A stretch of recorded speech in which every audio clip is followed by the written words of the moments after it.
ગુજરાતમાં ધોધમાર વરસાદને લઈને હવામાન વિભાગે ચેતવણી પગલે સુરતમાં જિલ્લામાં મેઘરાજને અત્યંત રૌદ્ર સ્વરૂપે ધારણ કર્યું છે. સુરતમાં આજે ભારે તેથી ભારે વરસાદનું રેડ એલર્ટ જાહેર કરવામાં આવ્યું છે. આગામી સમયે હવામાનની સ્થિતિમાં જેથી જોતા આવતીકાલે યલો ઓરેન્જ ઝોન રહેશે અને 27 જુલાઈથી રહેશે અને સમગ્ર વાતાવરણમાં વરસાદી માહોલ સક્રિય રહેશે એવી સંભાવના હવામાન વિભાગ દ્વારા વ્યક્ત કરવામાં આવી છે.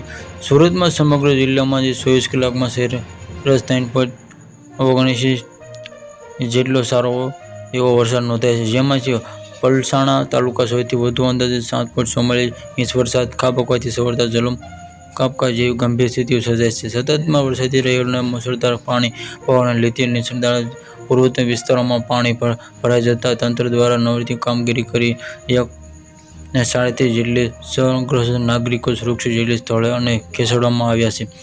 કુલ વરસાદના કારણે જળસપાટી થતા વધારો થતાં સુરત શહેરની મહત્તમ ભેદભાવ ખાડી હાલમાં પોતાની ભયજનક સપાટી વટાવી જતા સૂકી માંડવી તાલુકાનો કેવડી ડેમ પણ અત્યારે હાઈ એલર્ટ સ્ટેટસ પર મૂકવામાં આવ્યો છે.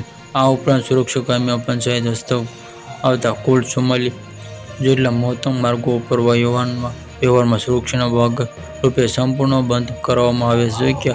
નાગરિકોની સગવડ તાત્કાલિક વૈકલ્પિક રસ્તાઓ ખુલ્લા રાખવામાં આવ્યા છે, જે સતત મોનિટરિંગ ચાલી રહ્યું છે. Subscribe my channel, like and share.